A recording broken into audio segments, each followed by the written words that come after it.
Oi, gente, tudo bem? Hoje a gente vai falar do segundo requisito do vínculo de emprego, a pessoalidade. E eu queria fazer um esclarecimento inicial. Esses elementos aqui, gente, eles não são presentes apenas nas relações de emprego, não. É muito comum que muitos desses sejam presentes em relações de contrato autônomo, por exemplo. E a pessoalidade é um desses. É muito frequente que um contrato autônomo tenha também esse elemento do vínculo de emprego.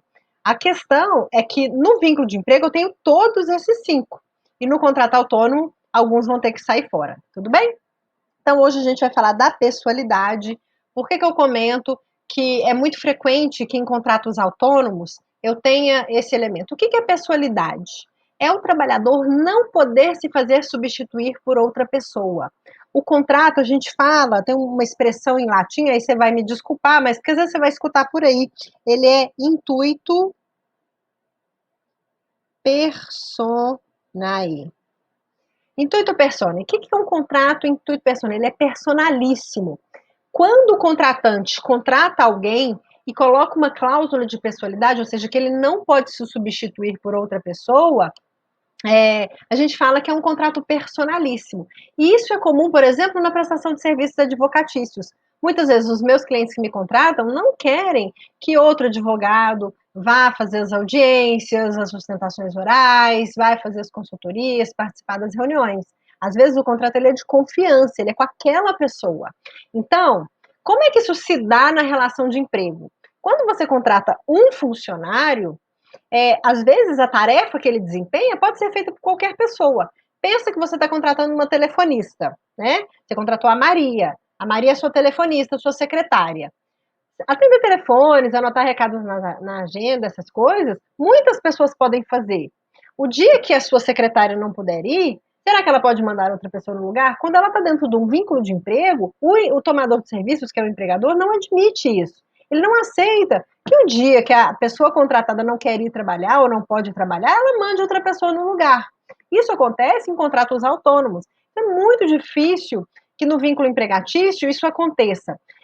Se em raras oportunidades o empregador aceitar com que o trabalhador se substitua, isso não afasta esse elemento do vínculo, tá ok? Aqui a gente, para eu tirar essa bolinha fora, a bolinha da pessoalidade, eu tenho que ter substituições frequentes, corriqueiras, tá? Então eu desenhei um esqueminha aqui para a gente entender melhor o que é essa cláusula de pessoalidade que ela é inerente ao contrato de trabalho, é um elemento do vínculo de emprego.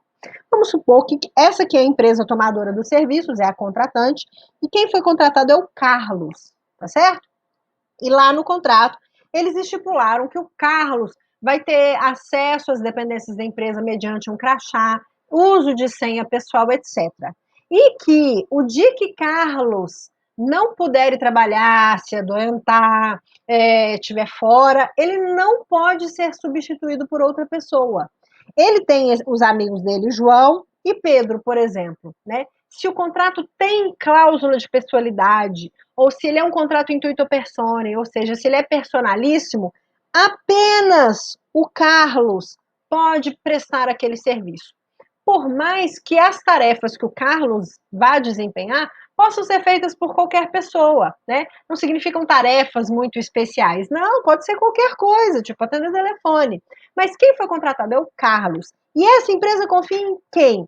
No Carlos para exercer essas tarefas. Então, toda vez que uma empresa contrata um funcionário seletista com carteira assinada, ela não aceita que o Carlos mande o João o dia que o Carlos quiser, ou mande o Pedro o dia que o Carlos quiser. Raras as vezes, isso até pode ser tolerado pelo empregador. Eu, por exemplo, que quando sou professora contratada CLT, tá certo? E às vezes a gente tem congresso fora, às vezes tem, né, um curso mais longo fora, já aconteceu, eventualmente da minha contratante aceitar com que eu mandasse outra pessoa no lugar, por exemplo, para dar aula na pós-graduação, e aí choca horário. Aí eu coloco um professor substituto no meu lugar. Isso vai tirar essa bolinha do meu contrato de trabalho? Não. O meu tomador aceitou esporadicamente que essas substituições ocorressem muito episodicamente. Então, substituições ocasionais não vão afastar esse elemento do vínculo de emprego. Então, como é que a gente verifica isso? Porque às vezes, aí vem lá a tentativa da fraude, né? Aí o empresário fala assim: não, então vamos colocar uma cláusula de que a pessoa pode se substituir, que o Carlos pode mandar João, Pedro, quem ele quiser. Gente, lembra lá do princípio da primazia? Não basta colocar uma cláusula no contrato. Isso tem que acontecer de verdade. Então, para eu afastar a pessoalidade, o Carlos, de verdade, quando ele não puder ir, e é por escolha dele, tá? Escolha do Carlos, é que ele vai mandar João, Pedro e quem ele quiser. Tudo bem? E aí, isso vai acontecer com frequência. Veja, meu esposo é músico e ele toca em restaurantes, bares, etc. Né? Agora na pandemia menos. Mas é, a pessoalidade nesses contratos de performance musical, ela é muito rara, tá? Muitas vezes, quando é só para aquele violão e voz de barzinho e tal, que não é uma apresentação de banda, etc., né? Que aí se contrata assim aquela banda.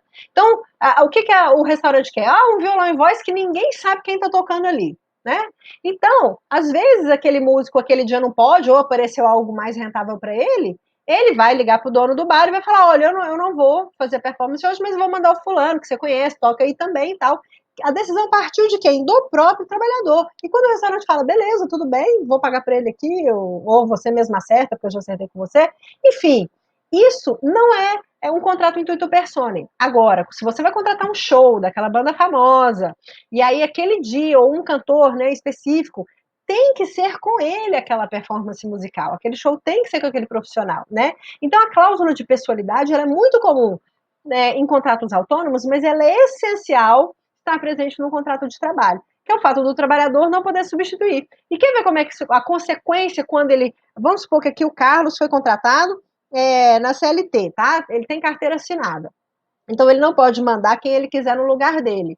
Quando o Carlos não pode ir, por exemplo, porque nas festividades de Réveillon bebeu demais, teve ressaca no dia seguinte, no dia 2 tinha que trabalhar, não conseguiu nos dias subsequentes que ele tinha que trabalhar e ficou uma semana fora da empresa, sem justificativa, né? Sem atestado nem nada. O que vai ser a penalidade no contrato? Ele vai ter o desconto dos dias e do repouso semanal remunerado. Por quê? Porque ele não pode mandar outra pessoa no lugar, porque o contrato é personalíssimo, ele é intuito personae, tá certo?